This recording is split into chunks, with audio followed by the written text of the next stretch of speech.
Tudo bem, gente? Graça e paz a todos. Boa noite, né? Aquele que ainda nós não cumprimentamos.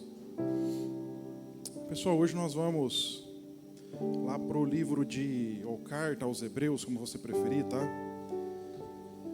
Se você puder ir abrir, ligar a sua Bíblia, Hebreus capítulo 11. Quanto ao nosso jejum, gente, talvez tenha ficado um pouquinho em cima, tá apertado aí, né? Eu coloquei um aviso lá, acho que no meio da semana, no grupo.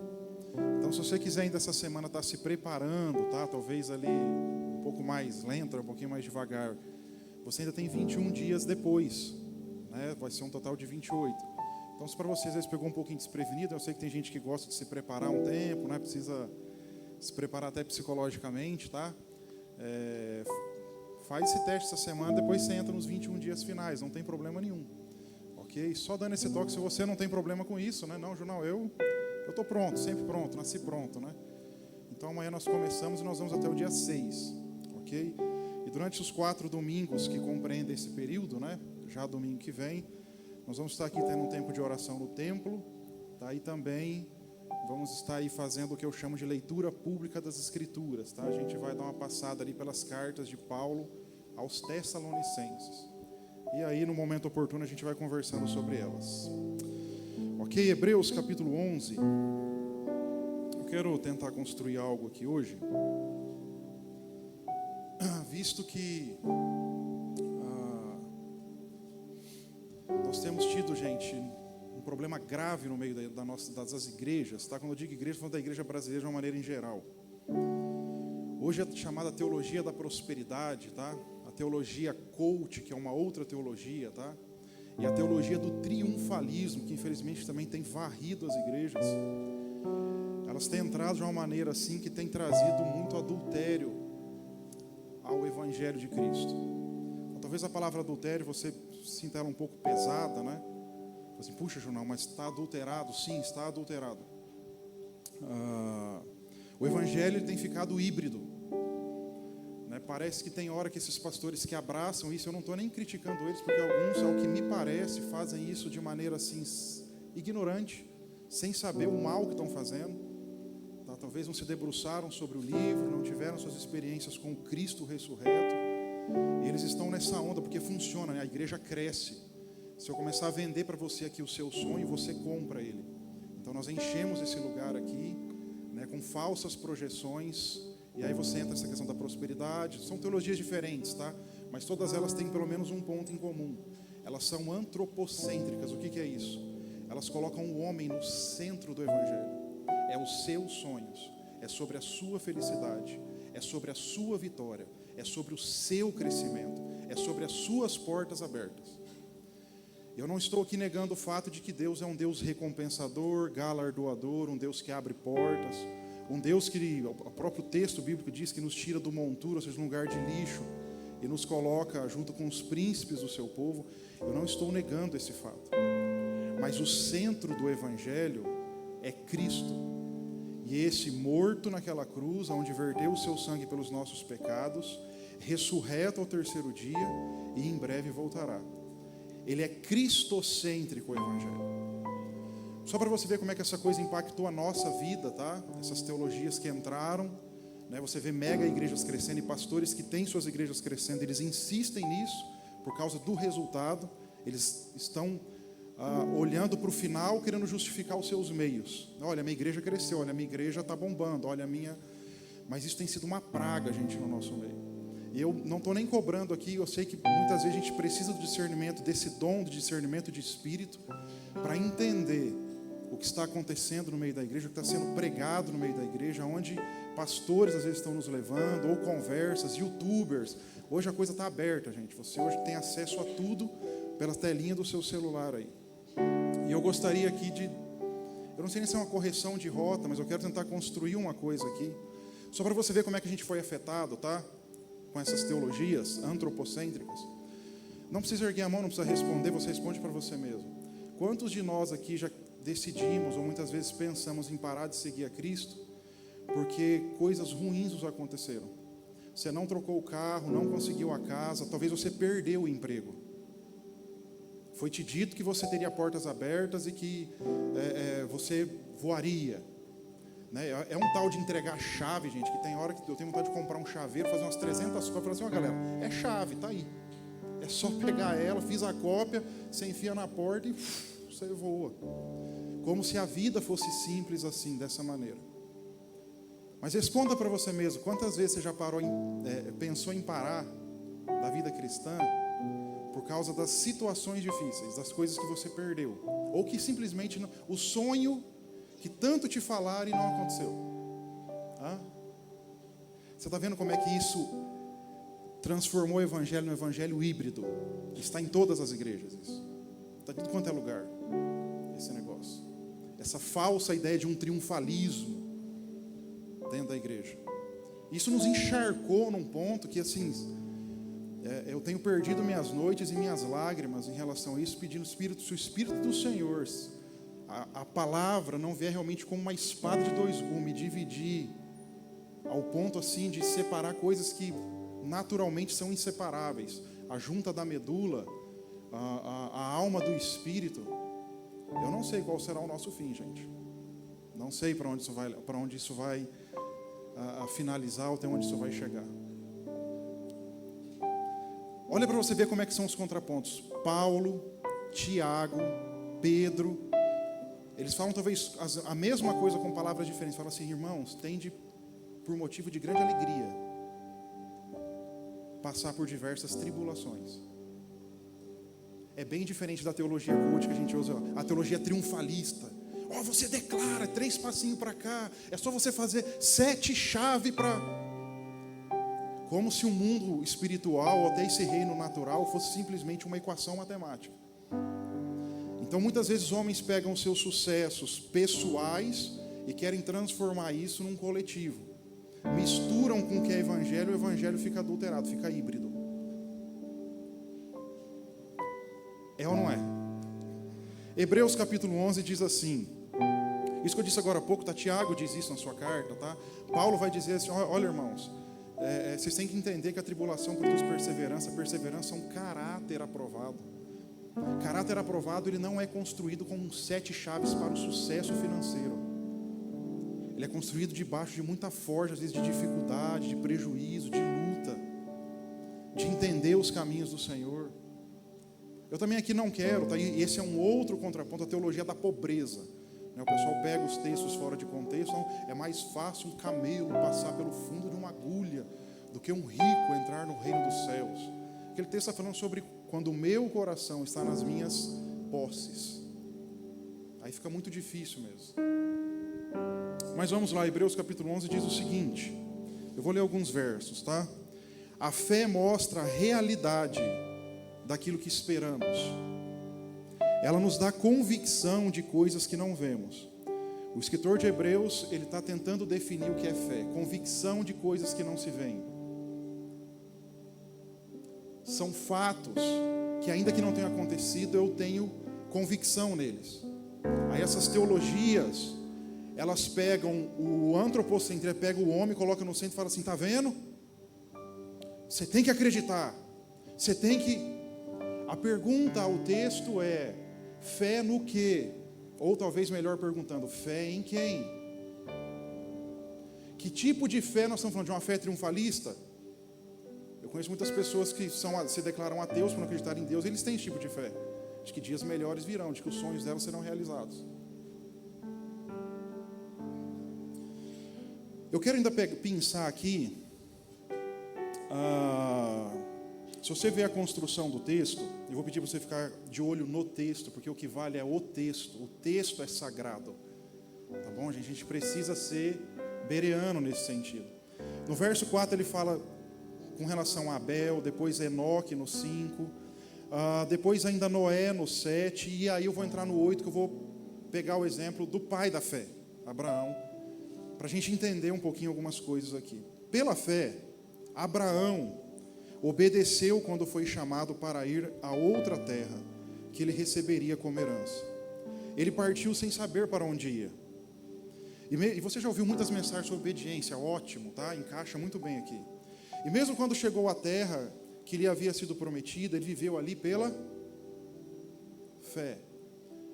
Que tipo de fé era essa? Que Abraão viveu sendo peregrino numa terra estrangeira. Nós vamos chegar lá, tá? Pois era como estrangeiro morando em tendas. Assim também fizeram Isaque e Jacó, né, seu filho, neto, tá? Que herdaram a mesma promessa. Abraão esperava confiantemente pela cidade de alicerces eternos. Esse é o título dessa mensagem. A cidade cujos fundamentos são eternos. Nós temos ouvido mensagens cuja cidade, os fundamentos serão abalados. Nós temos ouvido mensagens e tentado construir impérios nessa terra que será destruído, porque está sobre alicerces temporários, terrenos. E o título nosso hoje é a cidade cujos alicerces, os fundamentos dela, não são desse mundo, são eternos, jamais passarão. Eu quero falar um pouquinho hoje sobre essa cidade, porque é esse tipo de fé que Abraão foi chamado a desenvolver e desenvolveu peregrinando lá no Oriente Médio, né, naquela terra onde hoje é Jerusalém e Palestina, toda aquela região ali que foi dada ao povo de Israel, mas com um olhar fixo nos céus. É sobre esse tipo de fé que eu quero te convidar a pensar um pouquinho hoje. Eu vou continuar lendo o texto, tá? Então o 10 diz: Abraão esperava confiantemente pela cidade de alicerces eternos, planejada e construída pelo próprio Deus. Talvez sua versão aí diz edificada, né? O cujo construtor é o próprio Senhor. E o texto continua desenvolvendo o seguinte: pela fé até mesmo Sara, embora estéril e idosa, pôde ter um filho. Ela creu que Deus era fiel para cumprir a promessa.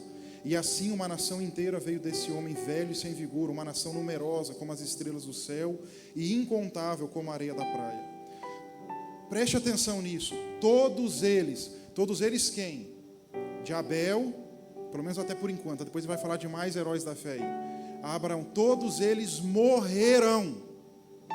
Eles provaram o que nós vamos chamar daqui a pouco de primeira morte, a morte desse corpo físico,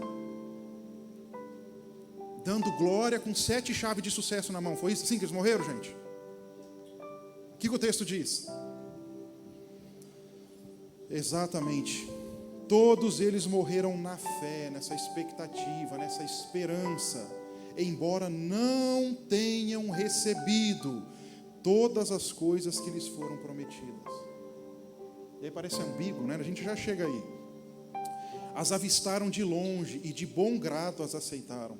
Reconheceram que eram estrangeiros e peregrinos, não só numa terra, no reino natural, mas neste mundo eles estavam de passagem. Vocês estão percebendo que as fés que muitas vezes a gente está ouvindo por aí, elas são bem diferentes uma coisa da outra? Sim ou não, gente? Pelo menos faz assim para eu, né? A galeria dos heróis da fé está dizendo assim: vocês vão receberam promessas poderosas da parte de Deus. E embora eles não tenham visto o cumprimento total das promessas aqui neste mundo, eles morreram nessa expectativa. Eu estou pensando, Abraão, que eu vou ler mais um pouco, a gente já conversa, tá? O verso 14 diz: evidentemente, quem fala desse modo espera ter sua própria pátria. Se eles quisessem, poderiam ter voltado à terra de onde saíram. Mas sabe o que eles buscavam? Uma pátria superior. Um lar celestial. Você está entendendo o tipo de fé que os cristãos deveriam desenvolver? É muito difícil. Eu quero assim que o Senhor derrame aqui um discernimento de espírito tão forte nesse lugar, para que você e eu possamos entender como é que a gente está vivendo muitas vezes uma coisa adulterada, um evangelho híbrido, um evangelho das coisas terrenas, e ele fala das coisas do céu. Vamos continuar aqui. Por isso Deus não se envergonha de ser chamado o Deus deles, pois lhes preparou uma cidade. Como eu amo isso, gente. Entenda comigo, que o Senhor me ajude aqui a explicar o que está dentro da minha cabeça. Abraão, lá em Gênesis, quando você estuda a história dele, você vai ver o Senhor aparecendo para ele, o próprio Senhor conversando, dizendo assim: Abraão, sai da tua terra, tua parentela, vai para o lugar que eu te mostrarei. Faz promessas inacreditáveis. Abraão, Olha, dá uma olhada nas estrelas do céu. Você consegue contar? Não dá. Pega a areia do mar, você não consegue contar também. Assim eu vou fazer tua descendência. Abraão, mais do que isso, porque lugar muitas vezes dá sentido a pessoas e propósitos dessas pessoas. Se Deus tivesse criado Adão e Eva e falado assim, fique no vácuo da existência, no vão do universo, estão lá eles dois criados, perfeitos e flutuando. Deus deu senso a eles fazendo o quê? Deus cria Adão e Eva e coloca eles num jardim ou no meio de um jardim. Para quê? Para cultivar. Dá propósito. O Senhor, quando aparece a Abraão, de alguma forma, gente, Abraão entendeu uma promessa que estava sobre a vida dele, que era algo que aconteceria neste mundo. E de fato, se você olhar a revelação bíblica, e aí se você é bom de Bíblia ou não, vamos lá, eu posso passar por esse texto. Por exemplo, você pega o discurso de Estevão ao Sinédrio, e Estevão coloca algo interessante. Vamos lá em Atos 7, a respeito do cumprimento da promessa dada a Abraão. Eu estou falando aqui de promessas, agora sim eu estou falando de promessas terrenas. Deus deu uma promessa a Abraão. Olha, Abraão, uma multidão, filhos, vai ser uma nação inteira. Um lugar para vocês, um lugar de pastos, a terra que emana leite e mel. Estevão, no seu discurso, ele coloca o seguinte, em Atos 7, podemos ler a partir do verso 17. De quando Abraão recebe a promessa até que o povo saia do Egito por meio de um homem chamado Moisés, são 430 anos para o cumprimento de uma promessa neste plano físico, que Deus fez, e que Deus, que é fiel em tudo aquilo que fala, Ele está cumprindo. Então Estevão está dizendo o seguinte, aproximando-se o tempo em que Deus cumpriria a promessa, olha como é que Deus trabalha nessa questão geracional. 430 anos depois, o tempo para que esse povo saísse, esses incontáveis de hebreus, e entrasse numa terra boa, aquilo que foi prometido ao nosso pai Abraão, o tempo estava chegando. Então Deus fez o seguinte, aproximando-se o tempo em que Deus cumpriu a sua promessa a Abraão, nosso povo se multiplicou grandemente no Egito. Então subiu ao trono do Egito um novo rei, que nada sabia a respeito de José, que foi uma figura importantíssima. Eu não vou me ater aqui às questões dele, tá? Depois você ler lá do Gênesis 37 ao 50, você vê aí toda a história de José. Esse rei explorou e oprimiu o nosso povo, forçando os pais a abandonarem seus filhos recém-nascidos para que morressem. Por essa época, que época? A época em que Deus cumpriria a promessa feita a Abraão. Então nasceu um menino, Moisés. Se demorou 430 anos até a saída do Egito, nesse tempo, nós estamos falando por volta de 350 anos ainda depois, porque Moisés vai libertar o povo só aos 80 anos. Estou falando de coisas aqui dentro do Cronos, dentro do natural, dentro desse mundo, tá bom? Um bebê especial aos olhos de Deus. Seus pais cuidaram dele em casa por 3 meses, enfim, tiveram que abandoná-lo e tudo mais. Então, mas você vê Deus cumprindo essa promessa na vida de Abraão.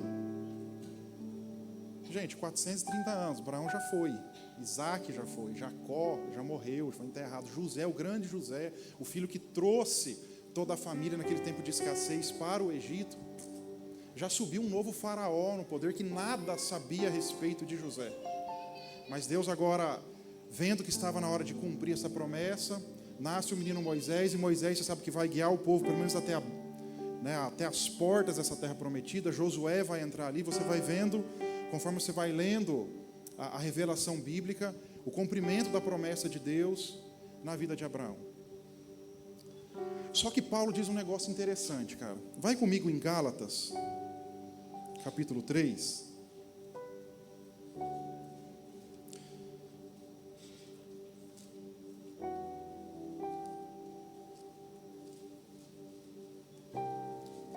Quem gosta aqui de ler genealogia? Pois é, super importante, gente. Porque você perde aspectos da revelação bíblica se você não toma cuidado com a genealogia. Então a gente fala aí, tudo bem, tá? Não tem problema com isso, da promessa dada a Abraão, até o dia em que os filhos de Israel, que o povo hebreu sai do Egito, com poder, maravilha, grandes sinais, são 430 anos para Deus dar o start a essa promessa. Acontece que Abraão, esse homem, a gente leu lá em Hebreus 11, Ele peregrinou nessa terra, tá? Aquela terra lá do Oriente Médio. Só que a fé dele botava uma expectativa numa cidade celestial, cujos fundamentos ou os alicerces dela não eram desse mundo. Abraão entendeu que foi feita uma promessa a ele nesse reino e que os filhos possuiriam aquela terra, que hoje está uma bagunça, né? Porque a profecia está se cumprindo, haverá guerras até o fim, até o retorno do Senhor. Mas Abraão de alguma forma entendeu pela fé que existia uma cidade cujos alicerces eles eram eternos, eles não passariam. Não era deste mundo, era de outro mundo. Olha só o que Paulo diz em Gálatas 3. Podemos ler aí os versos 16 e 17. Está dizendo o seguinte, ó, Paulo aqui escrevendo a essa igreja disse assim: pois bem, Deus fez a promessa a Abraão. Eu não sei como é que está a sua versão aqui, mas a minha diz assim, ó, e a seu descendente. E Paulo está como um bom apologeta, um defensor da fé, está dizendo assim, ele não diz a seus descendentes, mas a seu descendente. E é isso que o texto está dizendo aí, ó. Pois bem, Deus fez a promessa a Abraão e a seu descendente. Observe que as escrituras não dizem a seus descendentes, como se fosse uma referência a muitos, mas sim a seu descendente, isto é, Cristo. Vocês entenderam? Abraão, de alguma maneira, ele entendeu as promessas nesse plano físico, que cumpririam o propósito de Deus, de colocar o povo numa terra boa, que mana leite e mel, até porque Deus tinha como plano original pegar essa nação para que fosse modelo para as demais nações da terra, mas eles falharam nisso, por causa do pecado. Mas Abraão, de alguma maneira, o pai da fé, ele entendeu esse plano aqui das coisas passageiras, terrenas, mas ele aguardava a cidade que tem fundamentos eternos. A promessa foi feita a seu descendente. Para entrar nessa cidade que tem seus alicerces eternos, precisa-se de uma porta, e essa porta é Cristo. Abraão, ele conseguiu enxergar 42 gerações na sua frente. E por isso ele colocou os olhos na cidade cujos fundamentos são eternos. João, de onde você tirou isso? Como eu disse, você tem que ler genealogia. Tá, Mateus vai dizer que são 14 gerações de Abraão a Davi. 14 gerações de Davi até o exílio na Babilônia. E 14 gerações do exílio na Babilônia até o Cristo. 3 vezes 14. São 42 gerações. Não é só um prazo de 430 anos.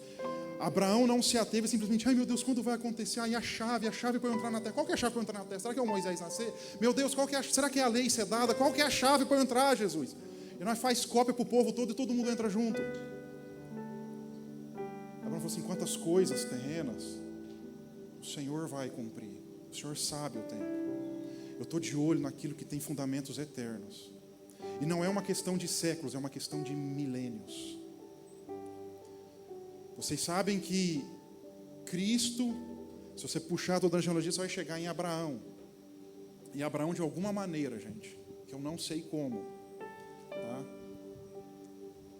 Ele viu isso. Ele contemplou pela fé as coisas eternas, que têm firmes fundamentos. João está dizendo, então, que essa vida aqui não. Eu estou dizendo que essa vida aqui a gente precisa ser responsável. Nós podemos sim buscar em Deus muitas coisas, muitas respostas, muitas restaurações, curas, etc, etc, etc, que a gente está, né, lotado de mensagens a respeito dessas coisas. Mas como bons cristãos que entenderam o evangelho genuíno da cruz de Cristo, nós precisamos contemplar em primeiro plano a cidade que tem os alicerces eternos. Porque senão nós vamos ficar nesse redemoinho de que agora eu sou crente, agora eu não sou, agora eu sou cristão, não, agora eu não. O centro do evangelho é Cristo, e esse Cristo crucificado, Ele te salva, Ele nos salvou do quê? Dos meus problemas financeiros. Ele te salvou, me salvou da ira de Deus. Nós éramos alvo, tem uma canção que canta isso, né? Da ira de Deus Todo-Poderoso. O sangue que foi aspergido naquela cruz, derramado, vertido, ele traz reconciliação do homem para com Deus. Por isso Cristo é o centro do Evangelho. E não eu e você. Não, então Deus não tem restauração financeira? Claro que tem, Ele pode ter. Mas a minha vida ela não vive em função disso. Isso não é o centro do Evangelho. O centro do Evangelho é a cidade cujos alicerces são eternos, gente. Eu não sei como é que você foi discipulado no começo da sua carreira cristã, como é que você... Mas você entende isso? Cristianismo não é sobre sentir um arrepio, ou sobre ter uma prosperidade financeira, ou sobre agora você gerir pessoas e fazer com que elas sejam inspiradas. O principal problema que eu e você temos, gente, é o pecado nosso, o meu pecado. O principal problema que eu tenho é o meu pecado. Esse pecado vai me conduzir a uma vida de afastamento total de Deus, a um inferno de fogo, a condenação eterna. E o Evangelho vem para resolver essa crise do homem para com Deus. É Deus estendendo a mão dizendo assim: olha, filho, eu quero te resgatar a um lugar de origem. Eu quero te levar a essa cidade cujos alicerces são eternos, ela é duradoura. Ela é para sempre. Maringá vai ruir, gente. Você não sabia disso? Só você lê Isaías 24. As cidades de todas as nações, elas vão tombar. Deus vai pegar o globo terrestre, desculpe fazer isso aqui, tá? E Ele vai chacoalhar assim, ó. A Bíblia fala a respeito de um peão que está desgovernado. E vai bagunçar tudo. Mas a gente está criando alicerces aqui, os impérios aqui.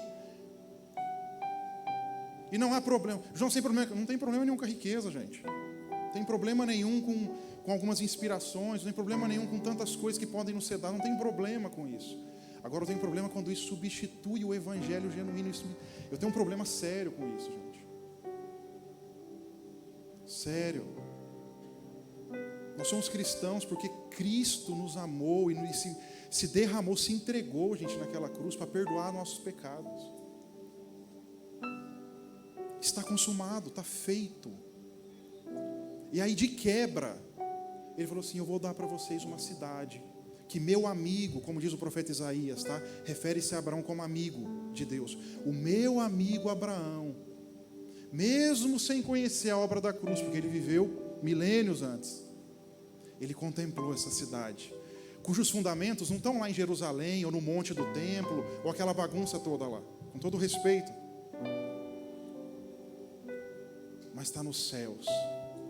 É isso que Abraão contemplou, gente. E como Cristo é a porta para isso, vamos lá um pouquinho para João 14. Quando Cristo esteve na terra, Ele falou sobre a cidade de fundamentos eternos. A gente é que está pegando o texto e querendo transformar ele em coisas terrenas, para conquistas terrenas. E como eu disse, eu não tenho problema com isso. O problema é limitar o evangelho a isso. Olha o que Jesus diz, é um texto muito conhecido. Não deixe que seu coração fique aflito. Por quê? Porque amanhã Deus vai depositar lá o dinheiro na tua conta e você vai pagar o boleto. Não é isso que o texto diz. Apesar de Deus... Não, você não acredita que Deus pode fazer um milagre financeiro? Sim, certamente. Não só acredito, como tenho experiências nessa área. Mas o que Jesus está dizendo é: não deixe que seu coração fique aflito. Creiam em Deus, creiam também em fé de novo. Mas fé no quê? Vamos lá. Na casa do meu pai...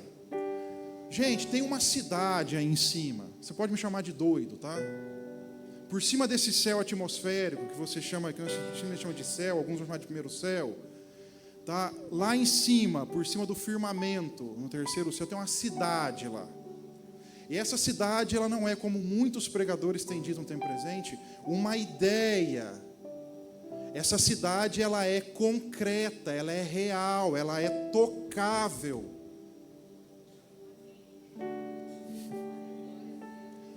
Está vendo como é que eu estou mexendo com a tua fé? Agora eu estou mexendo com a tua fé. Agora eu comecei a aguçar um pouquinho ela.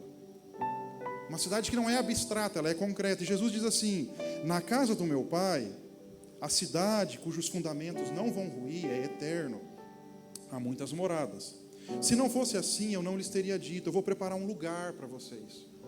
Vocês não vão ser salvos quando o Senhor Jesus voltar e a ressurreição dos mortos acontecer, e acontecer o arrebatamento dos que estiverem vivos, e vier um milênio, o Senhor governar, e vocês estiverem no corpo glorificado. Vocês não vão ficar no universo vagando, porque lugar dá senso de propósito, de pertencimento. Vocês não vão ter um corpo. Preste atenção no Evangelho, talvez isso te assuste, tá? A salvação não é só da tua alma, da minha alma. A obra redentora, ela é completa. O Senhor vai salvar a alma e o corpo, por ocasião da sua vinda. Os mortos em Cristo ressuscitam.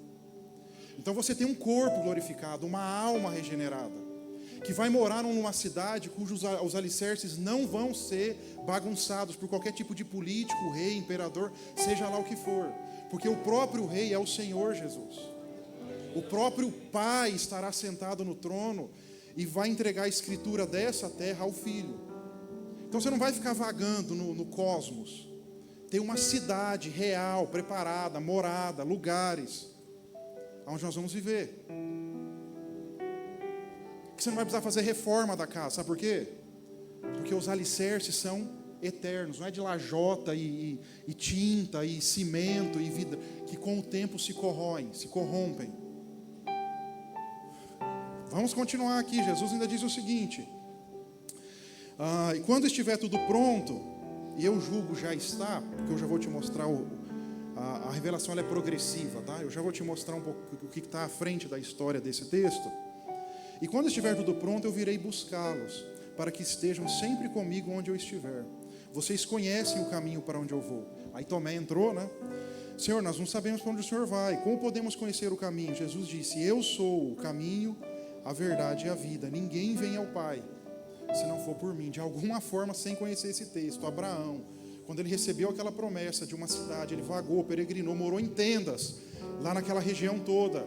Mas ele falava assim: cara, eu estou na verdade aguardando, eu tenho uma fé naquela cidade, ela não está aqui, ela está lá. É uma cidade cujos fundamentos são eternos.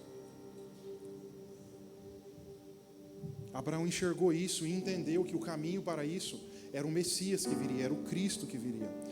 Lucas 23, avançando um pouquinho na história, tá? 23, 43, a gente tem a crucificação do Senhor. E naquele momento, o que ele diz para um dos malfeitores? Que ali reconhece o seu erro. Hoje mesmo, olha o malfeitor, a convicção que ele tem: Senhor, quando o Senhor vier no teu reino, Deus, eu sei que tem uma cidade aí em cima, eu sei que tem algo real aí em cima. Quando o Senhor vier, apesar da nossa condição aqui, você lembra-te de mim.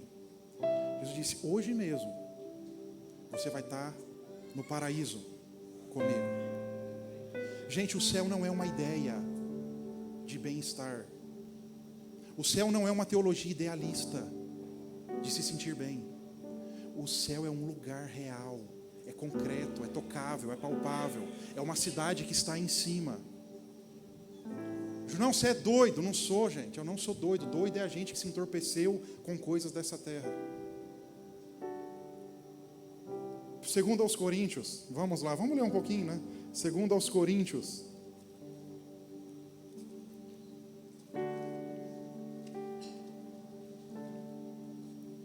capítulo de número 12. Paulo conta algo interessante aí, o apóstolo Paulo, né? Ele fala o seguinte: eu conheço um homem. Paulo está defendendo o apostolado dele, tá? Algumas pessoas estão questionando pelo fato de ele não ter andado aqueles 3 anos e meio junto com o Senhor Jesus. Então ele está defendendo uma série de coisas que ele sofreu, e esse aqui é um dos exemplos. Ele conhece um homem, claro que ele está falando a respeito dele mesmo, tá bom? Que em Cristo, há 14 anos, foi arrebatado ao terceiro céu. Paulo não estava drogado. A ideia de um arrebatado, tá? Ele foi tomado repentinamente. É isso, um arrebatamento. A gente até usa esse termo para falar das doutrinas das coisas finais, né? Mas é isso, Paulo foi tomado até o céu. Um lugar. E é um lugar que ele vai dizer o seguinte: eu não sei se no corpo ou fora do corpo, eu não sei, só Deus sabe. Sim, somente Deus sabe se foi no corpo ou fora do corpo, mas eu sei, de uma coisa eu tenho convicção dentro de mim que tal homem foi arrebatado ao paraíso, a cidade cujos fundamentos são eternos, e ouviu coisas tão maravilhosas que não pode ser expressa em palavras, coisas que a nenhum homem é permitido relatar aqui na terra. Tão maravilhoso que é, de tão...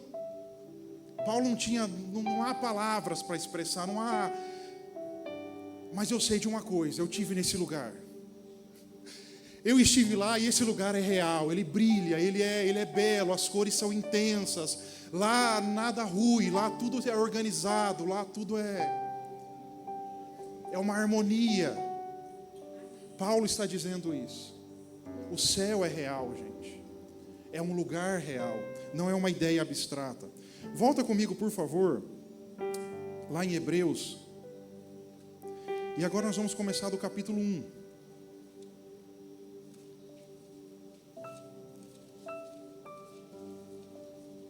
Você está vendo como é que a vida da igreja primitiva e dos cristãos que andaram durante os primeiros séculos era muito diferente do que a gente está vivendo hoje? Porque a fé deles estava nessa volta do Senhor, na ressurreição dos mortos. Aqueles que já tinham partido, né, em Cristo, muita gente morrendo, muito martírio. Eles vão ressuscitar, nós vamos ser arrebatados. Cara, nós estamos esperando a cidade que o nosso pai Abraão esperava. Nós estamos só nessa mesma expectativa, a cidade de alicerces eternos. Que, cara, nós queremos ir. Não é Roma que vai nos parar, não é esse mundo que vai fazer com que a gente desanime. A fé deles é trabalhada nesse nível aqui. E não no nível de coisas terrenas. Por isso que você vê coisas, como eu disse no começo, olha, gente, fica felizão, cara. Está passando por situação difícil, ó, é motivo de alegria. Porque você está sendo assim trabalhado na perseverança, no caráter aprovado. É ótimo isso daí, gente.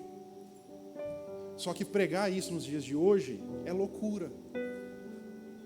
Não é? Muitos de vocês estão olhando para mim e falando assim, talvez eu estou falando aqui sobre ressurreição de mortos, ministério de anjos, né? Estou falando aqui sobre milênio, coisas que deveriam estar na ponta da língua de qualquer cristão. Mas para nós são assuntos distantes. Por quê? Porque a gente começou a pegar os textos bíblicos e soltar a chave. Pega aí, irmão. Você quer sucesso financeiro? É profissional? Então Deus vai. Mas é ou não é, gente? Eu estou tentando aqui. Vocês entendem a diferença entre uma coisa? Dá para discernir entre uma coisa e outra? Não, então, eu estou falando que o evangelho ele ficou híbrido. Porque tem hora que se fala de Jesus, e aí tem hora que é essa coisa aqui da terra. Ele ficou híbrido. E foi isso que o coach fez, que a teologia triunfalista fez, está fazendo. Vocês vão ver, se a gente estiver por aqui daqui uns 10, 15 anos, o estrago que as igrejas vão estar. O estrago. Isso aí vai estar. A teologia da prosperidade. O homem no centro. Todas as vezes que a gente querer colocar o Junão, qualquer um de nós aqui, no centro, eu sou o centro, é sobre a minha felicidade, vai dar ruim.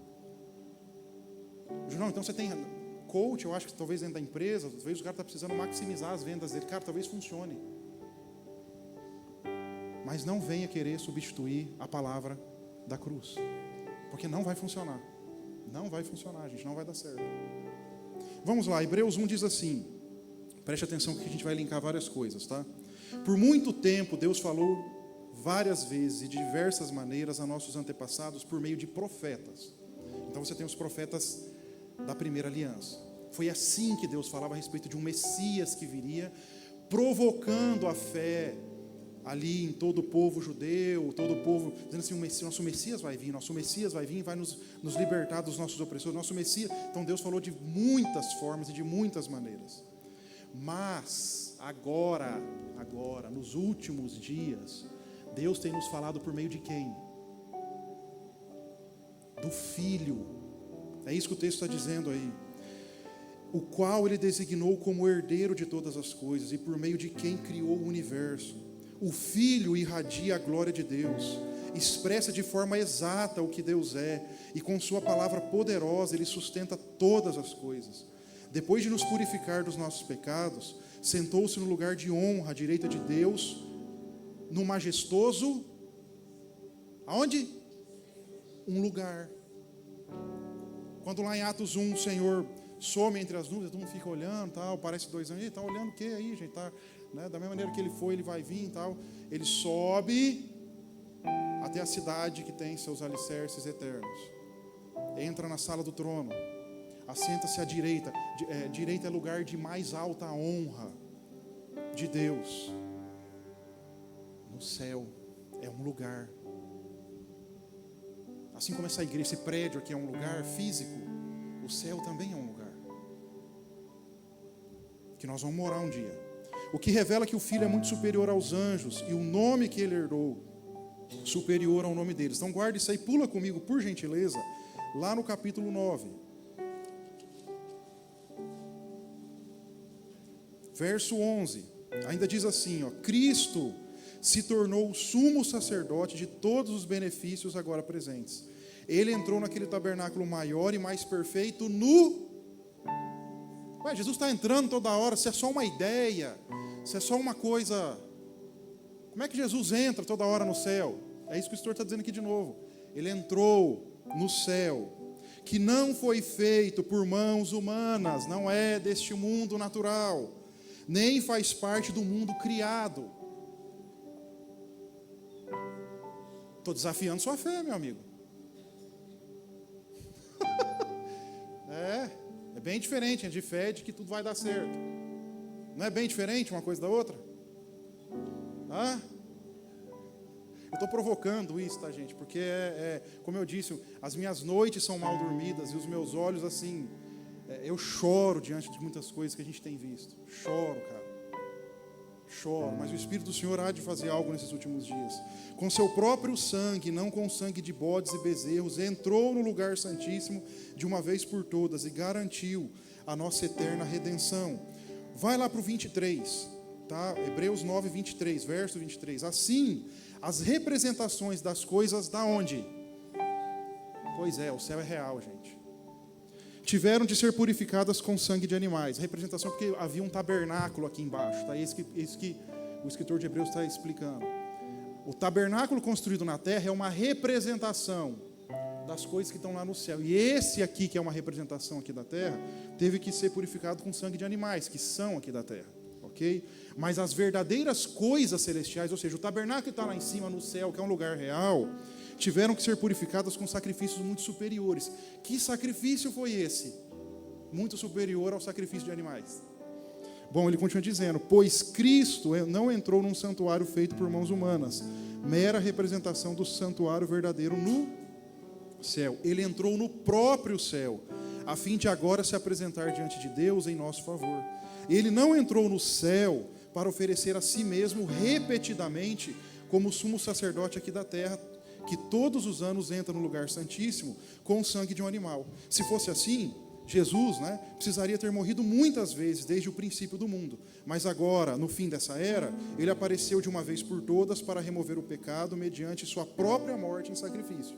Aqui na terra tinha uma representação das coisas do céu, e na terra era repetidamente feito o sacrifício de animais para perdoar de pecados. Mas Cristo, que é o homem que veio do céu e habitou entre nós, ele se faz sacrifício naquela cruz, verte o seu sangue ali, de uma vez por toda, é vitalício, entra naquele tabernáculo no céu, se apresenta diante de Deus no céu, diante do trono da glória, e diz assim: Pai, eu comprei para mim homens de toda tribo, língua, povo e nação, porque o céu é um lugar,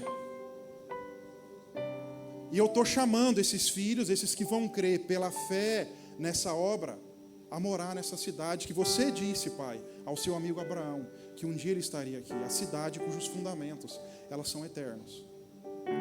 Não passa, como os reinos desse mundo passam. Vamos mais um pouquinho, se tiver paciência. Capítulo 12, ainda de Hebreus, tá? O verso 22, diz o seguinte: vocês, porém, então aqui o escritor de Hebreus, ele está caminhando para finalizar a carta. Então ele fala assim: vocês, porém, chegaram ao Monte Sião, a cidade do Deus vivo, a Jerusalém celestial, aos incontáveis milhares de anjos em alegre reunião, a congregação dos filhos mais velhos. Olha Abraão aí, nosso irmão mais velho, lá nosso pai, quando chamamos de pai, são expressões que falam, a respeito dessa fé, cujos nomes estão escritos. Pois é, gente, tem uma lista para entrar lá, tá? Alguns chamam de o livro da vida. nomes estão escritos no céu, e a Deus, que é juiz de todos, aos espíritos dos justos no céu, agora aperfeiçoados, a Jesus, o mediador dessa nova aliança, e ao sangue aspergido, que fala de coisas melhores do que falava o sangue de Abel. Preste atenção nisso aqui agora. Tenham cuidado, ao alerta, para não se recusarem a ouvir aquele que fala. Porque se aqueles que se recusaram a ouvir um mensageiro terreno, eles não escaparam do juízo, certamente não escaparemos se rejeitarmos aquele que nos fala do... Quem são os mensageiros que nos falaram da terra? Vamos lá, você acabou de ler junto comigo. Eu sei que talvez tenha coisa que a gente fica, tá? Vocês acabaram de ler comigo os Hebreus capítulo 1. Tendo Deus, outrora, falado de muitas formas, de diversas maneiras, por meio dos profetas, nestes últimos dias Ele nos falou a respeito, por meio do mensageiros terrenos, os profetas. Arrependam-se. João Batista, o maior dentre nascido de mulher, raça de víboras, quem vos mandou fugir da ira vindoura? Arrependei, eu estou preparando o caminho para o Senhor, aquele cujo eu não sou digno de desatar as correias da sandália. Mas o alerta que o escritor está dando é: cuidado, esses que rejeitaram os profetas que falavam da terra, eles tiveram o seu juízo. Nós, como igreja, precisamos ter cuidado para não rejeitar aquele que nos fala do... Quem nos fala do céu? O Filho. Ele continua dizendo o seguinte: quando Deus falou naquela ocasião, a sua voz fez tremer a terra. Quando Ele falou por meio dos profetas, a sua voz fez tremer a terra. Mas agora Ele promete: mais uma vez farei tremer não só a terra, mas também os... Porque o Filho é superior. O Filho que fala de um lugar real, que é o céu. Deus falou assim: eu não vou abalar só a terra, eu vou abalar a terra e os céus. E ele continua: isso significa que toda a criação será abalada e removida. Sinto muito, sua casa lá que você construiu de 500 mil, de 1 milhão, de 2 milhões, não sei quantos milhões você botou lá. Ela vai ser sacudida.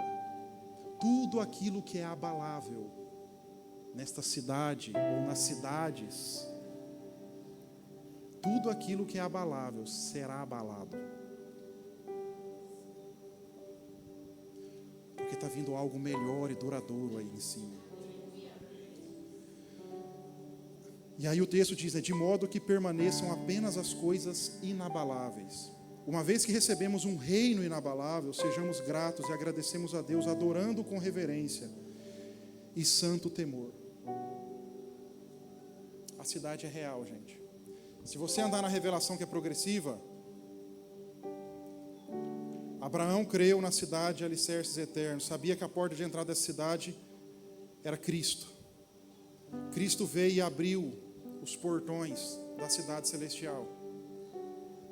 E João, ao fim da sua vida, no final desse primeiro século, já dessa era cristã, por volta do ano 95, o Senhor resolve dar a ele detalhes dessa cidade.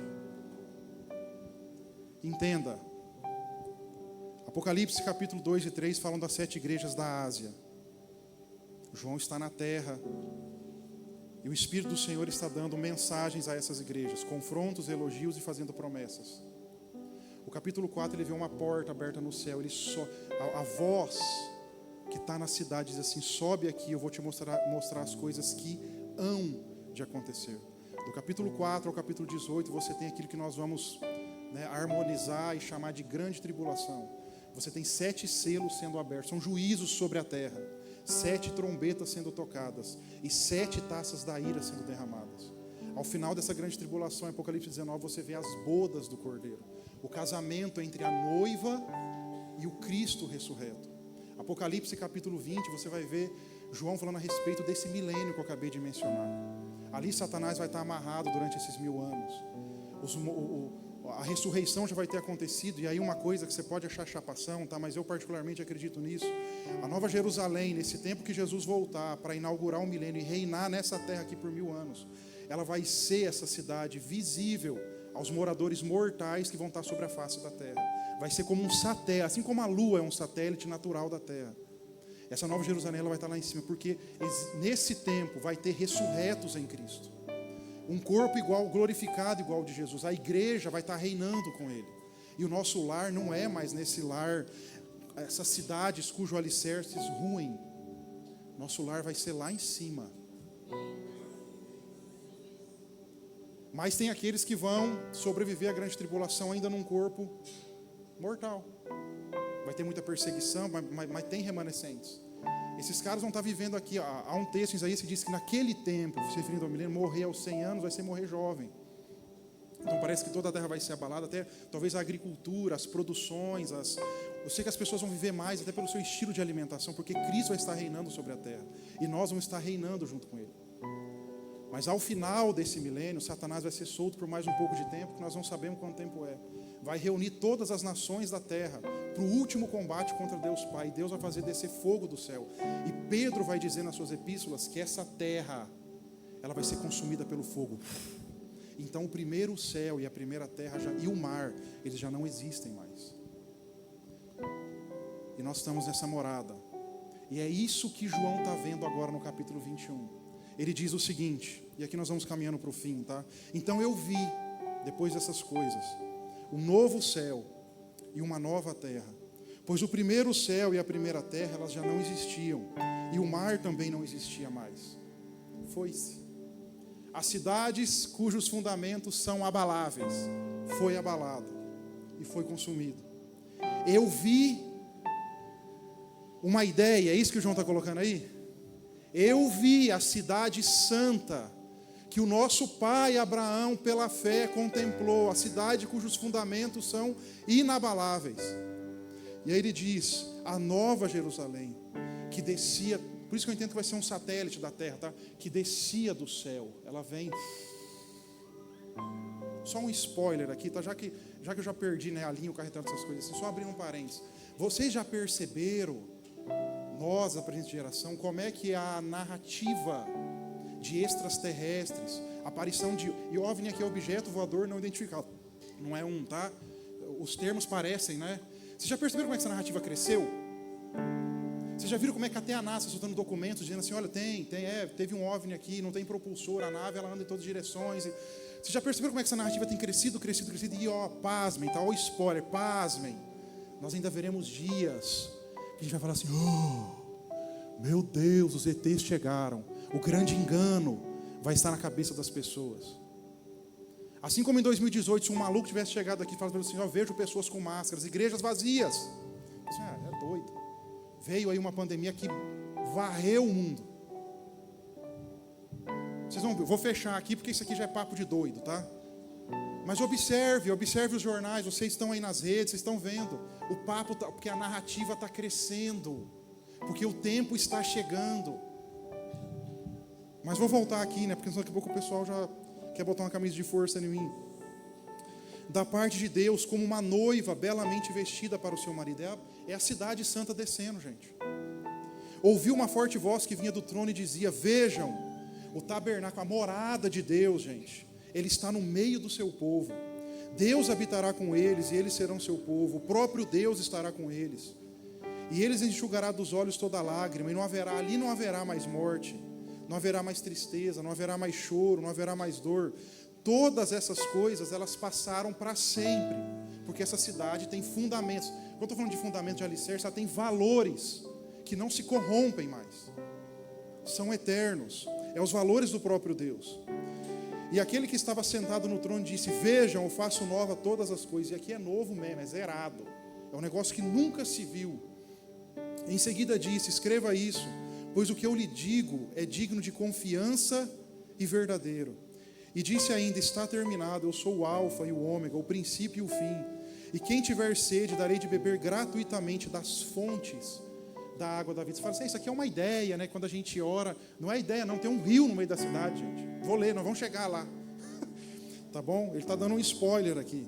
O vitorioso herdará essas bênçãos, eu serei seu Deus, ele será meu filho. Mas os covardes, os incrédulos, os corruptos, os assassinos, os sexualmente impuros, os que praticam a feitiçaria, os adoradores de ídolos e todos os mentirosos estão destinados ao lago de fogo que arde com enxofre. Esta é a segunda morte. A primeira desse corpo físico. Lembra que eu falei do milênio? No final do milênio, os ímpios, os que não creram, também ressuscitam. Porque eles fizeram mal no corpo, não foi? Então o juízo virá num corpo. Aí eu costumo brincar, né? Não é um corpo glorificado como o de Jesus, mas é um corpo podrificado, como daquela série do The Walking Dead, sabe? Faltando pedaços. Mas ressuscita num corpo podrificado. E eles vão estar diante do grande trono branco de Deus. E ali todo mundo, todo olho verá, todo joelho vai se dobrar. E toda língua vai confessar que Jesus Cristo é o Senhor. Mas eles não tiveram parte nessa cidade cujos alicerces são eternos. O nome deles não estava escrito lá. Então o lugar que os cabe é o lago de fogo e enxofre. Que já vão instalar o anticristo, o falso profeta. É um lugar preparado para os espíritos malignos. E o texto continua dizendo: então um dos 7 anjos que seguravam as 7 taças, com as últimas 7 pragas, se aproximou e me disse: venha comigo, eu vou lhe mostrar a noiva, a esposa do Cordeiro. Ele me levou em espírito até um grande alto monte e me mostrou a cidade santa. Gente, ela é real. Jerusalém que descia do céu da parte de Deus. Olha como é que ela é, gente. Ela brilhava com a glória de Deus e cintilava como uma pedra preciosa, como jaspe, transparente como cristal. O muro da cidade era grande e alto, com 12 portas guardadas por 12 anjos. Gente, a gente vai interagir com os anjos de maneira assim, velho, como a gente interage um com os outros aqui. E nelas estavam escritos os nomes das 12 tribos de Israel.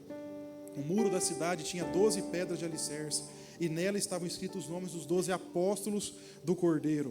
O anjo que falava comigo tinha na mão uma vara de ouro para medir a cidade, as suas portas e o seu muro. A cidade tinha o formato de um quadrado, de quilômetro e largura iguais. De fato, tinha, a minha versão aqui vai trazer a medida mais contemporânea, tá? 2.200 quilômetros de comprimento, de largura e altura. Preste atenção, você está acostumado a ver planetas em forma esférica. A cidade santa, cujos fundamentos são inabaláveis, ela é um cubo. Doido isso, velho. E não é pequena, tá? Porque 2.200 quilômetros de aresta, o pessoal geralmente faz conta com volume. Você mora no centro da Terra? Nós moramos na superfície da Terra. Então, se essa cidade, que é um cubo, os seus moradores morarem também na superfície, você teria que fazer, um cubo ele tem 4, 5, 6 faces. Então é 6 vezes 2.200 quilômetros ao quadrado. Cara, isso é área pra caramba. Muita área. Cabe muita gente lá. E o texto continua dizendo o seguinte: ele mediu o muro. Olha, gente, que coisa extraordinária o muro dessa cidade. 65 metros de espessura. Os fundamentos são inabaláveis. São eternos. Verso 18: o muro era feito de jaspe, a cidade era toda de ouro puro, transparente como vidro. O muro da cidade, gente, está vendo que é literal, é real. Ele está falando de elementos dentro dessa cidade. Era construído sobre alicerces ornamentados com 12 pedras preciosas. E aí tem pedras que a gente nem sabe, tá? Os estudiosos não conseguem nem, algumas se você der um Google lá, você vê o aspecto dela, mas algumas a gente nem sabe que pedras são essas. Então a primeira era jaspe, safira, ágata, esmeralda, ônix, cornalina, crisólito, berilo, topázio, crisóprato. Aí a 11ª jacinto e ametista. As 12 portas eram feitas de pérolas, cada porta de uma única pérola. A rua principal era de ouro puro, transparente como vidro. Eu não vi templo algum na cidade, pois o Senhor Deus, o Todo-Poderoso e o Cordeiro, eles são o templo. A cidade não precisa de sol nem de lua. Você está acostumado com a luz aí, né, dos luzeiros que Deus botou aí para marcar o cronos nosso. Pois é, lá não precisa. Sabe por que não precisa? O texto diz: porque a própria glória de Deus e do Cordeiro ilumina uma cidade. Gente, é um negócio para chapar, velho. Assim. O texto continua dizendo: pois a glória de Deus a ilumina e o Cordeiro é a sua lâmpada. As nações andarão em sua luz e os reis em toda a sua glória entrarão na cidade. As suas portas nunca se fecharão, pois ali não haverá noite. E todas as nações trarão sua glória e honra à cidade. Nenhum mal terá permissão de entrar, nem pessoa alguma que pratique o que é vergonhoso ou enganoso, mas somente aqueles cujos nomes estão escritos no livro da vida do Cordeiro. Eu sei que tem uma quebra de capítulo, mas não tem uma quebra de ideia, tá? Então o anjo me mostrou o rio da água da vida, transparente como cristal, que fluía. Gente, é lindo isso. Debaixo do trono de Deus tem uma nascente, cara. E essa nascente sai um rio. E esse rio, ele corta toda a cidade. Um rio límpido, transparente, diz aí. Passa no meio da rua principal, que é de ouro. E de cada lado do rio, olha que coisa interessante, está a árvore da vida. A árvore da vida que estava lá no Éden, lembra? E que dava imortalidade a Adão e Eva antes da queda. Você pode ver que quando eles comem de uma outra árvore, a árvore do conhecimento do bem e do mal, eles caem. E um anjo, um querubim, na verdade, com espadas flamejantes, ele precisa guardar a entrada do Éden. Por quê? Porque Adão e Eva poderiam voltar no jardim e comer da árvore da vida. E então o castigo que Deus deu, que é no dia que vocês comerem da árvore do conhecimento do bem e do mal, vocês vão morrer. Essa árvore traz imortalidade. Nós vamos comer dessa árvore aqui, gente, a árvore da vida, tá? Que produz 12 colheitas de fruto por ano, uma em cada mês, e cujas folhas servem como um remédio para curar as nações. Não haverá mais maldição sobre coisa alguma, porque o trono de Deus e do Cordeiro estará ali, e seus servos, olha a gente aí, ó, o adorarão. Gente, olha que coisa magnífica, é uma cidade, gente, palpável, mas tem um negócio ainda que Deus vai descortinando, né? O verso 4 diz assim: verão o seu rosto. Gente, eu não sei sim o quanto sua fé é desafiada nesse aspecto, mas o Criador do universo, um dia nós vamos ficar nessa cidade maravilhosa, cara, rua de ouro, uma fonte que sai debaixo do seu trono, há uma árvore da vida que traz imortalidade, é uma cidade que brilha com a própria glória de Deus, tá? Mas vai chegar uma hora que você vai estar assim, ó, frente a frente com Ele, o Criador de todas as coisas. E o seu nome estará escrito na testa de cada um. Não haverá noite. E aí de novo, né? Não será necessária a luz da lâmpada, nem a luz do sol, pois o Senhor Deus brilhará sobre eles, e reinarão para todo sempre. Então o anjo me diz: tudo que você ouviu e viu. E aí, gente, aqui o papo é o seguinte: Junão, não acredito nessas coisas. Você precisa rever se você é cristão. Essa é a pegada. O papo é outro. Porque se nós nos autodenominamos cristãos, pequenos seguidores de um Cristo ressurreto e vivo, essa aqui é a nossa fé, a nossa expectativa, a nossa esperança. A cidade que Abraão viu lá no tempo dele, cujos fundamentos não se abalam. Deus, é por essa cidade que eu estou esperando, não é sobre... Glória a Deus pela promessa terrena. Nós vamos entrar, meus descendentes vão estar lá. Mas eu estou esperando um negócio que é muito mais legal, que é muito mais poderoso. Tudo que você ouviu e viu é digno de confiança e verdadeiro.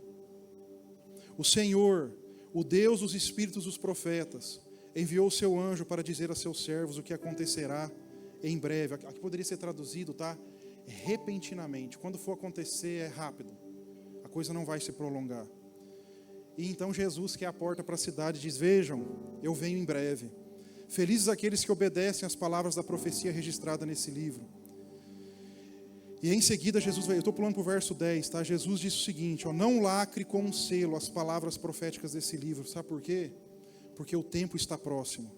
Que o mal continue a praticar a maldade, o impuro continue a ser impuro, que o justo continue a viver de forma justa, e que o santo continue a ser santo. Vejam, eu venho em breve. E aí, gente, a gente canta isso aí. Você está cantando junto com o Drops lá no YouTube, isso aqui. Eu trago comigo a recompensa para retribuir a cada um de acordo com os seus atos. As recompensas são essas coisas que eu estou falando. A cidade cujos fundamentos são eternos. Eu sou o Alfa e o Ômega, o primeiro e o último, o princípio e o fim. Felizes aqueles que lavam suas vestes. A eles será permitido entrar pelas portas da cidade. Gente, bom, vocês já entenderam, né? Já fui até cansativo. Ficam de fora, ou do lado de fora da cidade, os feiticeiros. Feiticeiro é todo aquele que pratica qualquer relacionamento que você tem com o espírito maligno. Qualquer hora eu vou trazer aqui uma mensagem sobre a mesa dos demônios, tá? E tem muita gente sendo enganada por isso. Shows por aí hoje que são cultos diabólicos. Pessoal consultando carta, horóscopo. Tá? A gente às vezes acha que o demônio vai aparecer, né, num negócio assim. Eu vou te trazer os textos que mostram essas coisas. Adoradores de ídolos. Você está tendo relacionamento com demônios. Isso é feitiçaria. Tá? Mas é uma conversa para outra hora. Os sexualmente impuros, os assassinos, os adoradores de ídolos e todos que gostam de praticar a mentira. Eu, Jesus, enviei meu anjo, a fim de lhes dar essa mensagem para as igrejas. Eu sou a origem de Davi e o herdeiro de seu trono. Eu sou a estrela, a brilhante estrela da manhã. O que cabe a nós? O que cabe a nós? Jesus preparou todas essas coisas. O que cabe a nós? Olha como a mensagem ela não é antropocêntrica. O texto continua dizendo, o Espírito que foi derramado lá em Atos 2 e a noiva que somos nós, dizem, vem Senhor. E aí eu tenho que ouvir gente pregando, gente, que a mensagem Maranata é uma mensagem derrotista, que não traz gente para a igreja. Cara, onde nós estamos, velho? Onde nós estamos?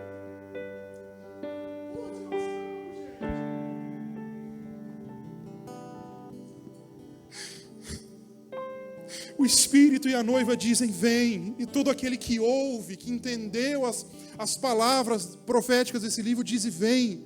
E quem tiver sede, venha. Quem quiser, beba de graça da água da vida.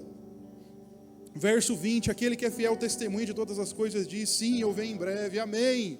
Vem, Senhor Jesus. O livro, a Sagrada Escritura é selada, vem, Senhor. Maranata, Senhor Deus, vem. E como que companheiros de ministério, gente, pastores estão dizendo assim, não, isso aí é caótico, isso traz o caos, traz medo para as pessoas.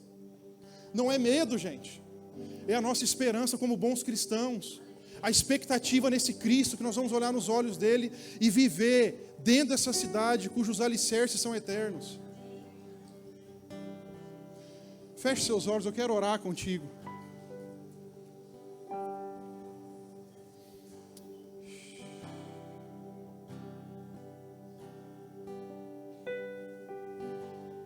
E me mostrou, rio, um rio de águas vivas, brilhante como cristal. E do outro lado estava a árvore da vida, sendo cura pro seu povo. Maranata, ora vem. Maranata, Maranata, ora vem. Maranata.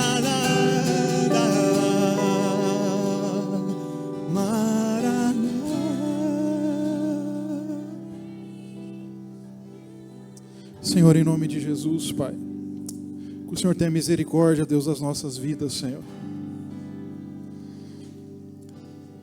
Que o Senhor nos ajude, Deus, em toda a sua graça, Deus, em todo o seu amor. Que o Senhor conduza cada um aqui, Jesus. Eu sei, Deus, que muitos, a grande maioria, Senhor Deus, nem é por maldade, Senhor. Que o Senhor tenha misericórdia de nós, Senhor Deus, pastores dessa nação, Senhor Deus. Eu te louvo por essa casa aqui, Deus. O Senhor tem dado aqui, Deus, homens íntegros, retos, Deus. Homens, Senhor Deus, cuja a palavra do Senhor tem sido aperfeiçoada, Pai. Mas tem tantas coisas por aí, Pai. Eu sei que nós nos contaminamos com tantas coisas, Senhor. Está fácil, está no nosso bolso, Deus, nos dias de hoje.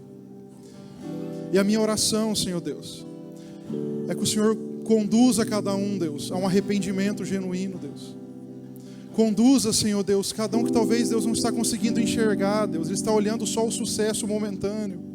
Tem muito só olhando, Deus, talvez os bancos da igreja, Senhor Deus, aumentando, Jesus. Talvez o número no caixa, Senhor Deus, sendo expressivo. Não é sobre isso, Senhor Deus. Que o Senhor tenha misericórdia, Jesus. Que o Senhor também tenha misericórdia de cada um de nós como cristãos, Deus, que estamos engolindo, Pai, qualquer modinha que aparece por aí, Deus. Com todo respeito aqui, meus irmãos, qualquer calça rasgada e tênis Vans no pé, pregando num linguajar humano, nós estamos aceitando, e nada contra as roupas, nada contra aqui o linguajar, eu mesmo uso isso, Senhor. Mas levanta, Senhor Deus, homens preparados, Senhor Deus, homens que entenderam o Evangelho, Deus, homens que tiveram experiências com o Senhor. Conduze esses, Deus, que talvez estão brincando, Deus, com o coração de pessoas, Senhor. Brincando com a verdade do Evangelho, Deus. Brincando de ser empresário, Pai. Brincando de ser famoso, Deus. Brincando de ser youtuber, Senhor Deus. Brincando de ser influencer, Senhor. Brincando, Deus, em show gospel, Senhor Deus. Conduze cada um, Senhor Deus, a um verdadeiro arrependimento, Deus, a um encontro real com o Senhor, que eles entendam que não é sobre eles, é sobre o Senhor. E quanto a nós, Senhor Deus, quanto a esta casa, Senhor, que nós possamos ter discernimento de espírito, Senhor Deus. Possamos entender, Deus, ao ver um vídeo, ao ver, Deus, até pessoas que talvez admiramos, Deus, e não há problema nisso, Senhor. Mas entender o que estamos mandando para dentro, Pai. Porque isso mais cedo ou mais tarde, Jesus, ou vai ser algo que vai florescer como uma videira viçosa, assim, poderosa, Deus, dentro de nós, ou vai ser um câncer, Deus, dentro de nós, que vai nos conduzir à morte, Senhor Deus, por causa das meias verdades, Deus, por causa da conversa da serpente, Senhor Deus, por causa da teologia humana, Deus, cujo homem está no centro, Senhor. Eu oro aqui que o Senhor possa blindar, Deus, a minha mente, a mente de cada um aqui, Deus, o coração, Senhor Deus. Que sejam realmente como os irmãos de Bereia, Senhor Deus, abrindo as suas Bíblias, talvez ligando as suas Bíblias no tempo de hoje, mas verificando o texto, vendo se é aquilo mesmo que está escrito, compreendendo as Sagradas Escrituras, Deus, num nível de revelação, Pai, que não é raso, mas que é profundo, Senhor Deus. Eu oro aqui, Deus, para que cada um, Senhor Deus, não tenha, Senhor Deus, como um ser cristão, simplesmente a sua felicidade própria, Senhor Deus. Mas que cada um aqui possa tomar a sua cruz, Deus, seguir o Senhor, dia após dia, Deus. Que cada um aqui possa saber, Deus, que no mundo nós teremos aflições, mas é para a gente ter bom ânimo, porque o Senhor venceu, Pai. E que ao tomarmos a nossa cruz, Deus, nós também entendamos que nós seremos participantes dessa glória eterna, Deus. Dessa cidade cujos fundamentos, Deus, são eternos, que o próprio edificador e construtor é o Senhor, Pai. Não haverá réplica, Deus, não haverá coisas que são espelho aqui na terra, mas tudo é original, Deus. Nós te agradecemos por isso, Espírito Santo. Deus, talvez há alguém aqui no nosso meio, Deus, que precisa se reconciliar com o Senhor.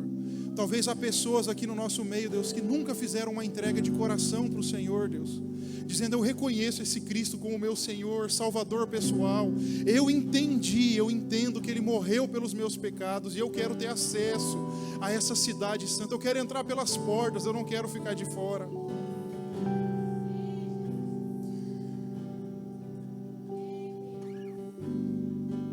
Querido, se há alguém aqui nessa noite, nessa condição, eu gostaria que você, eu não vou te expor, fique tranquilo. Você pode colocar a mão no seu coração, eu gostaria que você repetisse essa oração comigo. Talvez você está se reconciliando com o Senhor, tenha andado por caminhos tortuosos, tenha andado longe. O Senhor diz a você: há um lugar na mesa para você, tem um lugar na mesa para você. Eu não te convidei para você ficar não te chamei para você ficar comendo migalhas que caem da mesa, as migalhas que estão nesse mundo. Eu te chamei para sentar na mesa como um filho, para olhar nos meus olhos, para partir o pão, para tomar o vinho. Eu te chamei para estar na mesa, diz o Senhor.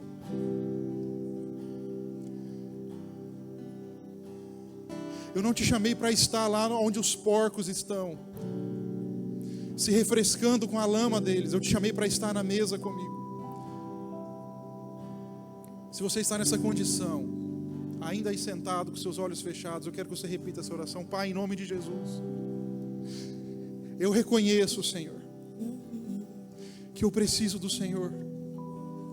Eu reconheço que o Senhor é o Cristo, que subiu naquele madeiro, se fez maldição por mim, pagou o preço pelos meus pecados, Eu reconheço que aquela cruz era minha. Eu reconheço que eu era alvo da ira de Deus. Eu reconheço que a minha morada era no lago de fogo e enxofre. Mas por causa do teu sangue, Jesus, por causa da nova aliança estabelecida naquela cruz, eu estou livre da ira de Deus. Eu sou perdoado. Eu sou aceito como filho. Eu posso me assentar à mesa. O Senhor coloca um anel no meu dedo. O Senhor me dá vestes novas. Eu reconheço, Senhor Deus, o seu senhorio na minha vida. Escreve o meu nome, Senhor Deus, no livro da vida. Em nome de Jesus. Amém. Está feito. Está feito. Está feito. Queridos, que Deus te abençoe. Me desculpe, se me perdoe, tá? Se em algum momento é ofensivo demais, se em algum momento é forte demais. Mas, meus irmãos, que esse dom de discernimento de espírito caia sobre a igreja de uma maneira assim, como uma chuva,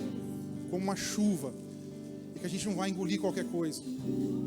Não é qualquer videozinho lá de redes que a gente vai estar, meu Deus, será que é? Será que não é? Vai na graça, na paz, que Deus te abençoe. E fica de olho que a cidade está em cima.